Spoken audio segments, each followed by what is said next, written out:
हम लोग aliphatic nucleophilic substitution देख चुके हैं कि ज्यादातर उसमें सब्स्टिट्यूशन की मैकेनिज्म दो ही तरीके से होता है, SN1 और SN2। इसके अलावा अदर मैकेनिज्म भी हैं, पर हम ज्यादातर रिएक्शन इनके थ्रू ही कर सकते हैं, SN1 SN2 की। फिर हमने देखा था कि SN1 को कौन कौन से फैक्टर जो है वो क्या करेंगे, SN1 को फेवर करेंगे और कौन से फैक्टर SN2 को फेवर करेंगे। अब बात कर रहे हैं हम लोग इसकी एरोमेटिक न्यूक्लियोफिलिक सब्स्टिट्यूशन रिएक्शन की। एरोमेटिक की कंडीशन हमने कहा इसमें मिनिमम एक रिंग प्रेजेंट होनी चाहिए जिसमें पाई इलेक्ट्रॉन्स होते हैं, अल्टरनेट सिंगल डबल बॉन्ड होते हैं, यानी कंजुगेशन होता है। साथ में उसके अंदर 4n+2 क्या होने चाहिए, पाई इलेक्ट्रॉन होने चाहिए। ये हम कर चुके हैं पहले, एरोमेटिक की कंडीशन हम देख चुके हैं। हम लोग यहाँ पे सपोज करते हैं कि हमारे पास क्या है, एक बेंजीन रिंग है। बेंजीन रिंग एरोमेटिक होती है तो सभी को पता है, ये एरोमेटिक कंपाउंड आता है। इसमें हमने लगा दिया एक हेलोजन, क्योंकि सब्स्टिट्यूशन होने के लिए ऐसा ग्रुप प्रेजेंट भी होना चाहिए नहीं, तो हमने मान लिया कि क्लोरीन है वो। तो इस क्लोरीन की वजह से इस रिंग पे दो टाइप का इफेक्ट लगता है, ठीक है। इस क्लोरीन की वजह से इस रिंग पे दो टाइप का इफेक्ट लगता है।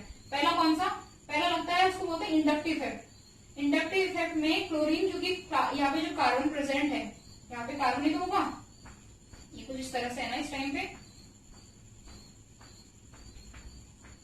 यहाँ पे डबल बॉन्ड है, यहाँ पे डबल बॉन्ड है, यहाँ पे डबल बॉन्ड है, अल्टरनेट सिंगल डबल सिंगल, और यहाँ पे क्या जुड़ा हुआ है, क्लोरीन जुड़ा हुआ है, ठीक है। तो ये क्लोरीन क्या करेगा, कार्बन और क्लोरीन का जो बॉन्ड हुआ, इसमें क्लोरीन ज्यादा इलेक्ट्रोनिगेटिव है, तो ये इलेक्ट्रॉन को खींचेगा ऊपर की तरफ, यानी कुछ इस तरह से खींचेगा। इसको बोल देते हैं -I इफेक्ट, इंडक्टिव इफेक्ट कह देते हैं इसको।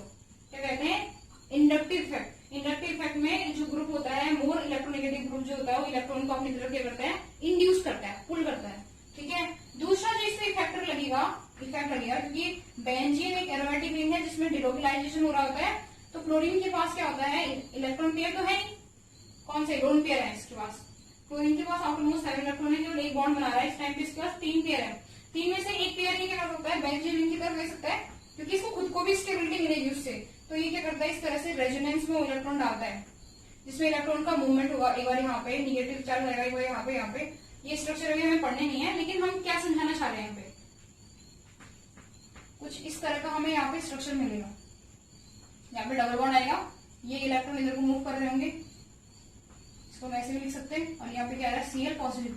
बेंजीन की रिंग के अंदर निगेटिव है और बाहर पॉजिटिव है, इसको रेजोनेंस इफेक्ट कहते हैं, ठीक है। तो दो टाइप के इफेक्ट पॉसिबल है इसमें, इंडक्टिव और रेजोनेंस, जिसमें से ये वाला इफेक्ट जो होता है डोमिनेंट होता है, ठीक है। मतलब इस रिंग, इस स्ट्रक्चर में ये वाला इफेक्ट, रेजोनेंट इफेक्ट जो होगा वो ज्यादा डोमिनेटिव होगा। तो इसका रिजल्ट क्या आएगा, रिजल्ट ये आ रहा है कि बेंजीन की रिंग पे इलेक्ट्रॉन की डेंसिटी क्या हो जा रही है, बढ़ जा रही है। और हम लोग क्या कराना चाह रहे हैं इससे, न्यूक्लियोफिलिक सब्स्टिट्यूशन। न्यूक्लियोफाइल का अटैक होने वाला है इस पे, और न्यूक्लियोफाइल चाहता क्या है कि मेरे को ऐसा कार्बन मिल जाए, ऐसा रिएक्टिंग साइट मिल जाए जहां पे क्या होगा, इलेक्ट्रॉन का डेंसिटी कम से कम हो, लेकिन यहाँ तो बढ़ जा रही है। इस वजह से जो एरोमेटिक होता है वो न्यूक्लियोफिलिक सब्स्टिट्यूशन कम देते हैं। कम क्या देते हैं, जितनी बार भी वो देंगे वो एक्सट्रीम कंडीशन में देंगे, ठीक है। एक्सट्रीम कंडीशन मतलब high temperature, high pressure, presence of catalyst या अदर चीजें, ठीक है। इस तरह के बहुत सारे फैक्टर्स पे काम करेंगे, लेकिन इन जनरल नॉर्मल कंडीशन पे ये न्यूक्लियोफिलिक सब्स्टिट्यूशन नहीं देंगे, एक्सट्रीम कंडीशन लेनी पड़ेगी। या फिर उसमें फिर बहुत सारे फैक्टर काम करेंगे कि हम कई ऐसे फैक्टर लेंगे जिसकी वजह से ये रिएक्शन इजी हो जाए, जिसमें से एक आता है presence of electron withdrawing group. Presence of electron withdrawing group, हम जानते हैं कि विथड्रॉइंग ग्रुप जो होते हैं उनको इलेक्ट्रॉन की डेंसिटी खींचनी होती है, उनको चाहिए होती है इलेक्ट्रॉन्स। तो अगर हम इस वे, जैसे इसी स्ट्रक्चर पे विथड्रॉइंग ग्रुप लगा दें, ये रिंग है और इसमें मैंने विथड्रॉइंग ग्रुप लगा दिया, जैसे NO2 हो गया, कहाँ पे लगेगा, जहाँ पे निगेटिव चार्ज आ रहा था, कहाँ पे आता है, ऑर्थो और पैरा पे।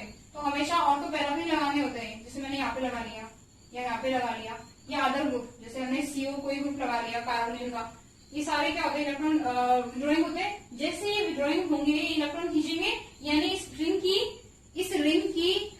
इलेक्ट्रॉन डेंसिटी कम कर देंगे, जो हमें चाहिए। हम चाहते हैं कि इसकी डेंसिटी कम हो जाए।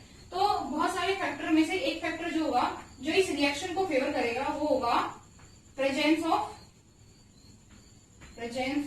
Electron withdrawing group. वो भी किस पे, एट ऑर्थो पैरा पे, मेटा पे नहीं, मेटा पे तो इलेक्ट्रॉन डेंसिटी बढ़ ही रही है, बढ़ तो इस पे और इस पे रही है। तो हमारे पास इलेक्ट्रॉन की डेंसिटी के हिसाब से विथड्रॉइंग ग्रुप कहाँ प्रेजेंट होने चाहिए, ऑर्थो और पैरा पे। ये पहली कंडीशन, ठीक है। तो presence of electron withdrawing group at ortho और पैरा क्या करता है, बेंजीन की रिंग को क्या कर देगा, एक्टिवेट कर देगा, बेंजीन की रिंग जैसे एक्टिवेट होगी, अब थोड़ा सा जो रेट ऑफ रिएक्शन हो जाएगा वो बढ़ जाएगा। ठीक है, तो इसमें भी दो तरीके से हो सकता है, एक वही यूनिमोलिकुलर, दूसरा बायोमोलिकुलर। पहला वाला जो देखो वो है AR मतलब aromatic, SN1 aromatic substitution nucleophilic unimolecular. तो aromatic unimolecular nucleophilic substitution reaction इसको कह देते हैं। 1 मतलब यूनिमोलिकुलर, मोलिकुलरिटी को बता रहा है, ये क्वालिटेटिव इंटरेस्ट को बता रहा है रिएक्शन की, इसका ऑर्डर से कोई कनेक्शन नहीं है, फिर से बता रही हूँ ये चीज। तो हम लोगों ने क्या करना है, रिएक्शन क्या होगी, ये कोई एरोमेटिक रिंग है, इसमें माना हमने एक ग्रुप जोड़ रखा है दैट इज N2, ये डाई एजोनियम सॉल्ट है इस टाइम पे। क्या है diazonium salt, diazonium salt, salt क्यों, क्योंकि इसमें पॉजिटिव चार्ज आता है। इस पे हम लोग किसी ग्रुप को अटैक करते हैं। ठीक है, तो होगा क्या, हमने जैसे इस पे अटैक कर दिया NH3 का, यहाँ सीधे न्यूक्लियोफाइल ले लेते हैं, NH2 माइनस ले लिया हमने। ठीक है, तो अटैक करने के बाद जो रिजल्ट आएगा वो क्या आएगा, यहाँ पे जुड़ जाएगा NH2, ये बन गया एनिलीन, और बाहर क्या निकल गया N2, लीविंग ग्रुप बाहर निकल गया दैट इज N2। ये क्या है, डाई एजोनियम सॉल्ट। ठीक है, अगर हम इसका मैकेनिज्म देखें SN1 के हिसाब से, इस रिएक्शन, ये कोई रिएक्शन हो रही है that is nucleophilic substitution, nucleophile attack कर रहा है, इस ग्रुप को हटा के डिस्प्लेस करके कुछ जुड़ गया, तो न्यूक्लियोफिलिक सब्स्टिट्यूशन है। इसका अगर हम लोग मैकेनिज्म देखें तो SN1 के थ्रू ये कैसे होती है, हमें उस पर ध्यान देना है। तो SN1 सेम वैसे होती है जैसे एलिफेटिक में होती थी। स्टेप 1 में क्या होगा, कैटायन फॉर्मेशन होगा, तो रिंग पे क्या होगा, हमारे पास जो ये रिंग स्ट्रक्चर है, यहाँ पे नाइट्रोजन पे पॉजिटिव है। ठीक है, नाइट्रोजन पे पॉजिटिव होने का मतलब समझ रहे हो, ये इतना इलेक्ट्रोनिगेटिव है, ऊपर से पॉजिटिव है, बहुत ही अनस्टेबल है, तो ये आसानी से बाहर चला जाएगा, आसानी से बाहर जाएगा, तो वही स्लोली और रिवर्सिबली किसमें प्रोड्यूस होगा, ये कहलाएगा, यहाँ पे पॉजिटिव चार्ज आएगा और साथ में N2 बाहर। ये इस टाइम पे क्या है, फिनाइल कैटायन है। अगर ये अदर कोई एराइल होता तो इसको, अगर कोई एरोमेटिक अदर रिंग होती तो इसको सिंपल एराइल कैटायन भी कह सकते हैं, पर हमें तो दिख रहा है फिनाइल है, फिनाइल कैटायन है, जो कि बहुत ही क्या होता है, अनस्टेबल होता है। क्यों अनस्टेबल होता है, अगर आप इसको इस स्ट्रक्चर को देखो ना ध्यान से, रिंग बेंजीन की रिंग पे कैटायन है, यानी ऐसा कार्बन जिसपे क्या है पाई बॉन्ड है, उस पर कैटायन है, बहुत ही अनस्टेबल है, किसी भी तरह से इसको कोई फेवर नहीं कर रहा है इस कैटायन को। तो इस रिएक्शन को फॉरवर्ड बनाने के लिए हमें बस एक पॉसिबिलिटी यहाँ पे कि हम लीविंग ग्रुप अच्छा लेके आसानी से निकल जाए, तो इसके पास पॉसिबिलिटी नहीं रहेगी कुछ और कैटायन बनने के अलावा, तब जाके रिएक्शन फॉरवर्ड हो सकती है, वरना ये रिएक्शन क्या होती है, बहुत ही रेयर में होती है, क्योंकि इसमें जो बीच में कार्बोकैटायन बन रहा है बहुत ही अनस्टेबल होता है, फिनाइल कार्बोकैटायन। ठीक है, इसके अलावा इसके बाद क्या होगा, इस पे न्यूक्लियोफाइल का अटैक होगा, ये तो फर्स्ट स्टेप था। सेकेंड स्टेप में इसमें क्या होगा, अटैक होगा किसका, न्यूक्लियोफाइल पे, न्यूक्लियोफाइल का अटैक होगा किस पे, कार्बोकैटायन पे, और हमारे पास क्या था इस टाइम पे, NH2 था, इस वाली रिएक्शन में अटैक होगी, क्या हो जाएगा, हमारे पास रिजल्ट आ जाएगा जो हमें चाहिए दैट इज एनिलीन। लेकिन याद रखिएगा ये रिएक्शन जो होती है, जो कौन सी है, AR-SN1, ये बहुत ही क्या होती है, वेरी रेयर, क्योंकि इसमें क्या होता है, ये बहुत ही अनस्टेबल इंटरमीडिएट बनता है, जो कि बनने की पॉसिबिलिटी ही नहीं होती है। ठीक है, तो उस केस में ये चीज ये बहुत रेयर मिलती है। ज्यादातर एरोमेटिक कंपाउंड जो होते हैं वो SN2 के थ्रू जाते हैं, ना कि SN1 के थ्रू, वो हम लोग देखेंगे कैसे।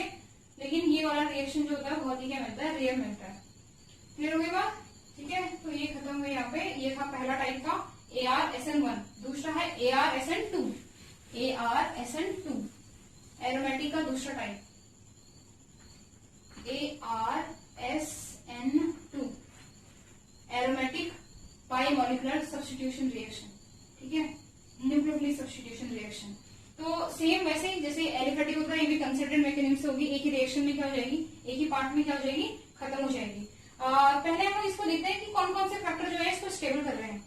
तो कुछ फैक्टर है, जैसे एक तो होगा इलेक्ट्रॉन विथड्रॉइंग ग्रुप का प्रेजेंस।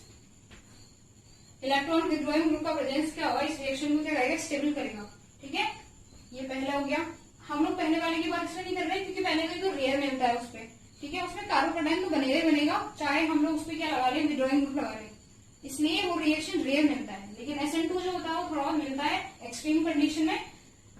तो इलेक्ट्रॉन विथड्रॉइंग ग्रुप की प्रेजेंस रिएक्टिविटी को इंक्रीज करेंगे। ऐसे ही इसमें पोलर अप्रोटिक सॉल्वेंट, सेम जैसे रीजन वहां था वही रीजन यहाँ पे होता है। पोलर अप्रोटिक सॉल्वेंट जो होगा इस रिएक्शन की रेट को क्या करेगा, इंक्रीज करेगा। बढ़ाएगा किसको, रेट को, तेजी से होगी रिएक्शन। ठीक है, ये हो गया इलेक्ट्रॉन विड्रॉइंग ग्रुप और पोलर प्रोटिक सॉल्वेंट, ये दोनों क्या करते हैं, रेट को इंक्रीज करते हैं। जो तीसरा होता है वो होता है लीविंग ग्रुप। जितना बढ़िया लीविंग ग्रुप होगा, लीविंग ग्रुप जितना अच्छा होगा, ठीक है, उतना ही अच्छा हमारे पास क्या होगी, रिएक्शन की रेट होगी। तो इस तरह से 3 फैक्टर हैं जो SN2 को फेवर करेंगे। ये SN1 को भी फेवर करेंगे, SN1 को केवल प्रोटिक, इसमें प्रोटिक चेंज होगा, ये दोनों क्या रहेंगे, सेम रहेंगे। लेकिन हमें ध्यान क्या देना है, SN1 जो होता है वो बहुत रेयर मिलता है एरोमेटिक के केस में। किसके कारण, फिनाइलिक कैटायन या जिसको हम एराइल कैटायन कह रहे हैं उसकी प्रेजेंस के कारण। तो इसके केस में पहले हम लोग कुछ रिएक्शन देखते हैं। जैसे हमने क्या ले लिया, ये ले लिया मैंने एरोमेटिक हैलाइड ले लिया, दैट इज एरिल हैलाइड। इसकी रिएक्शन करी हमने, जैसे हम लोग रिएक्शन कर रहे हैं, इसकी रिएक्शन कराई किससे, एक्वस NaOH से, एक्वस NaOH से, जिसमें OH न्यूक्लियोफाइल की तरह। ये होता है 300 डिग्री सेल्सियस पे 200 एटमोस्फेयर का, इसमें क्या चलता है, प्रेशर चाहिए होता है, तब जाके रिएक्शन होती है और हमारे पास रिजल्ट क्या आता है, Cl को रिप्लेस करके क्या बन जाएगा, OH बन जाएगा। सही हो गया। अगर हम इसी रिएक्शन को इसमें साइनाइड ग्रुप का अटैक कराएं, यानी CuCN, इसमें हमें पायरिडीन एज अ बेस या मीडियम की प्रेजेंस चाहिए होती है, इसकी मीडियम में प्रेजेंस चाहिए होती है पायरिडीन की। ये होती है 200 डिग्री सेल्सियस पे, और इसमें जो रिजल्ट आता है वो क्या आएगा, हमारे पास Cl की जगह पे उसको रिप्लेस कर देगा कौन सा ग्रुप, साइनो। ठीक है, इसी तरह से अगर हम इसकी रिएक्शन कराएं किससे, अमोनिया से, NH3 से, जो होती है किसकी प्रेजेंस में, क्यूप्रस ऑक्साइड की प्रेजेंस में। इसमें भी 200 डिग्री सेल्सियस में टेम्परेचर चाहिए होता है। NH3 इसमें NH2 ग्रुप अटैक करेगा और हमारे पास जो होगा एनिलीन बन जाएगा। कहने का मतलब ये है कि जब भी नॉर्मल एरोमेटिक जो जैसे नॉर्मली एरिल है, ये रिएक्शन कर रहा है, तो इसको एक्सट्रीम कंडीशन चाहिए हमारे पास प्रोडक्ट बनाने के लिए। प्रोडक्ट बन रहा है लेकिन एक्सट्रीम कंडीशन चाहिए। लेकिन अगर हम इसमें तीनों फैक्टर का यूज करें, लाइक इलेक्ट्रॉन विड्रॉइंग ग्रुप लगाएं, पोलर प्रोटिक सॉल्वेंट लगाएं या अच्छा लिविंग ग्रुप लें, तो उस केस में रिएक्शन की क्या हो जाएगी, रिएक्टिविटी बढ़ जाएगी और हमें ये कंडीशन, ये जो हमारे पास ये एक्सट्रीम कंडीशन ये थोड़ा कम हो जाएंगे। इसका एग्जाम्पल देखते हैं किस तरह से होता है। अगर हम इस पे इलेक्ट्रॉन विड्रॉइंग ग्रुप लगा दें, इस पे एरोमेटिक हैलाइड पे, एरोमेटिक रिंग पे अगर हम लोग क्या लगा लें, अभी बोला था हमने ऑर्थो पैरा पे लगा सकते हैं, जैसे मैंने NO2 यहाँ लगा लिया और यहाँ लगा लिया, ठीक है, और इसमें Cl है। इसकी रिएक्शन अगर मैं हाइड्रोजीन से करूं, यानी NH2 से करूं, इसमें जो न्यूक्लियोफाइल होता है यहाँ से एक हाइड्रोजन निकलेगा और NH माइनस NH2 इसमें न्यूक्लियोफाइल की तरह एक्ट करता है। ये अटैक करेगा, Cl बाहर जाएगा, क्या बन जाएगा, यहाँ पे आ जाएगा NH2। ठीक है, बाकी जो दोनों ग्रुप है वो सेम रहेंगे, लेकिन एक चीज देख रहे हो आप, इसमें मीडियम में कोई भी टेम्परेचर और प्रेशर का क्या हो गया है, बात ही नहीं की गई है। सेम रिएक्शन अगर मैं NH3 से कराऊं, इसकी अमोनिया से, ये होता है फ्यूजन में, तो यहाँ जो टेम्परेचर होता है वो चाहिए था 170 डिग्री सेल्सियस। ठीक है, और हमारे पास क्या बन जाएगा, वहां पे क्या आ जाएगा, NH2 आ जाएगा, aniline। यानी इलेक्ट्रॉन विड्रॉइंग ग्रुप की प्रेजेंस से हमारे जो एक्सट्रीम वो थे टेम्परेचर थे, वो एक्सट्रीम कंडीशन का टेम्परेचर, प्रेशर या कैटेलिस्ट का प्रेजेंस था, वो घट जा रहा है। ठीक है, तो इससे पता क्या चल रहा है कि इलेक्ट्रॉन विड्रॉइंग ग्रुप के आने से रिएक्शन की रिएक्टिविटी बढ़ गई, हमें उसको इतना एक्सट्रीम कंडीशन में भेजने की जरूरत नहीं पड़ रही है। ठीक है, तो SN1 रिएक्शन के टाइप्स थे, मतलब एग्जाम्पल्स थे। अब हम उसकी मैकेनिज्म देखेंगे कि होता किस तरह से, कि किस तरह से AR-SN2 यानी एरोमेटिक सब्स्टिट्यूशन रिएक्शन क्या होती है, मैकेनिज्म को फॉलो करती है अपने। तो इसमें SN2 जैसे हम लोगों ने एलिफेटिक में देखा था, सेम होता है। इसमें किसी भी तरह का क्या नहीं मिलता, कोई इंटरमीडिएट नहीं मिलता, एक ही स्टेप में कंसर्टेड मैकेनिज्म से खत्म होती है। जैसे हमने ये ले लिया Cl, ठीक है, क्लोरोबेंजीन है, इस पे एक न्यूक्लियोफाइल का अटैक हो रहा है, न्यूक्लियोफाइल हमने ले लिया OH-, तो ये उसी कारण पर अटैक करेगा जहां पे Cl है, क्योंकि स्लाइटली पॉजिटिव निगेटिव यहीं पे प्रेजेंस है इसकी, ये जाएगा यहाँ पे, तो हमारे पास कंडीशन क्या मिलेगी, यहाँ पे आ जाएगा Cl और इधर क्या आ गया है OH। ठीक है, यहाँ पे आ गया निगेटिव चार्ज, इधर है, इधर है, ये निगेटिव चार्ज क्या करेगा, इधर बॉन्ड बनाएगा और ये बॉन्ड कहाँ जाएगा, यहाँ पे इलेक्ट्रॉन यहाँ पे जाएंगे और हमारे पास रिजल्ट आएगा, यहाँ पे निगेटिव चार्ज आ गया, यहाँ पे बॉन्ड आ गया, यहाँ पे बॉन्ड आ गया, इधर क्या है OH है और इधर क्या है Cl, और इधर ये बॉन्ड जाएगा इधर और ये इलेक्ट्रॉन जाएगा यहाँ पे, तो हमारे पास ये तीन जो है रेजोनेटिंग स्ट्रक्चर मिल रहे हैं, इलेक्ट्रॉन का मूवमेंट जो शो कर रहे हैं, ये 3 हमारे पास रेजोनेटिंग स्ट्रक्चर है। इनको मैं इक्वल करके क्या कर सकते हैं, हम लोग सीधे दिखा सकते हैं इस तरह से। जरूरी थोड़ी है हमें इलेक्ट्रॉन दिखाना है, हम लोग इसको इस तरह का स्ट्रक्चर से भी दिखा सकते हैं कि एक्चुअली इलेक्ट्रॉन्स का मूवमेंट हो रहा है, निगेटिव चार्ज आ रहा है। ये इन तीनों के बदले क्या हो गया, रेजोनेटिंग या रेजोनेंस हाइब्रिड बोल देते हैं जिसको, ठीक है। उसके बाद लास्ट में क्या होता है, ये निगेटिव चार्ज यहाँ पे है, ये बॉन्ड बनाएगा यहाँ पे और Cl क्या हो जाएगा बाहर। तो हमारे पास ओवरऑल रिएक्शन के बाद हमारे पास रिजल्ट आएगा, यहाँ पे OH है, इधर डबल बॉन्ड, इधर डबल बॉन्ड, इधर डबल बॉन्ड। ये इस रिएक्शन का रिजल्ट है। ये SN2 मैकेनिज्म के थ्रू हो रही है। OH ने डायरेक्ट अटैक किया Cl पे, रेजोनेटिंग स्ट्रक्चर मिल रहा है, इलेक्ट्रॉन्स को क्या देख रहे हैं हम लोग, मूवमेंट देख रहे हैं। उसके बाद क्या होगा, रिजल्ट आ जा रहा है। तो Cl इस रिएक्शन को रोकने वाला जो होता है वो इन्हीं इलेक्ट्रॉन्स का डिलोकलाइजेशन होता है, क्योंकि वो Cl से स्टार्ट होने लग जाता है। इंडक्टिव इफेक्ट से ज्यादा डोमिनेंट क्योंकि रेजोनेंस इफेक्ट होता है, वो इस रिंग की रिएक्टिविटी को, इस रिंग की एक्टिवेशन को कम कर देता है, ठीक है। पर जैसे ही हम इसके अंदर इलेक्ट्रॉन विड्रॉइंग ग्रुप डालेंगे ऑर्थो मेटा उस पे ऑर्थो पैरा पोजीशन पे, वो इस बेंजीन की रिंग को क्या कर देते हैं, एक्टिवेट कर देते हैं। ये हमें ध्यान रखना है, ठीक है। तो SN2 तो पॉसिबल है, SN1 का चांस इज वेरी रेयर, ठीक है, वेरी वेरी रेयर। और तो ये तो हमने SN2 देख लिया जो कि मिलता है, लेकिन SN1 का चांस क्या होता है, बहुत ही कम रेयर मिलता है। और हमारे पास ये इस रिएक्शन का रिजल्ट आ गया। अगर हम इसकी काइनेटिक्स की बात करें तो यहाँ पे 2 सबस्ट्रेट है, इन दोनों सबस्ट्रेट पे हमारा रिएक्शन का रेट डिपेंड करेगा, इसलिए क्या हो जाएगी, सेकेंड ऑर्डर की होगी। और प्लस इसमें 2 मॉलिक्यूल यूज हो रहे हैं, तो ये बाई मॉलिकुलर की होगी। तो ये बात खत्म हुई एरोमेटिक सब्स्टिट्यूशन रिएक्शन।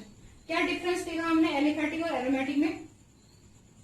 जो एल्किन हैलाइड होते हैं वो आराम से न्यूक्लियोफिलिक सब्स्टिट्यूशन करते हैं, लेकिन जो एरोमेटिक है उनमें बहुत सारी प्रॉब्लम होती है। और प्रॉब्लम किसकी वजह से होती है, लीविंग ग्रुप की वजह से, क्योंकि लीविंग ग्रुप भी एक तरह का न्यूक्लियोफाइल ही होता है, ठीक है। और न्यूक्लियोफाइल का नेचर क्या होता है, इलेक्ट्रॉन देना, तो इस रिंग की एक्टिविटी को घटा रहा है न्यूक्लियोफाइल के लिए, क्योंकि इसकी इलेक्ट्रॉन की डेंसिटी बढ़ रही है, तो रिंग का एक्टिवेशन कम होगा। ऑब्वियसली बात है, रिंग जो होती है, जो ये रिंग है वो डीएक्टिवेट हो रही है, और डीएक्टिवेट होगी तो न्यूक्लियोफाइल आसानी से अटैक करेगा नहीं, इसलिए यहाँ पे SN1 तो मिलेगा नहीं, SN2 मिलेगा, ठीक है। इसके अलावा इसमें एक और मैकेनिज्म होती है एरोमेटिक के केस में, जिसको हम लोग बेंजाइन मैकेनिज्म के नाम से जानते हैं। वो ज्यादा इजी होती है, उसमें कुछ नहीं होता, उसमें एक बस स्ट्रॉन्ग बेस का प्रेजेंस होता है। तीसरी मैकेनिज्म जो है SN2 के लिए होती है बेंजाइन मैकेनिज्म। बेंजाइन मैकेनिज्म क्या है, इसमें क्या होता है, अगर हमारे पास ये सेम स्ट्रक्चर है,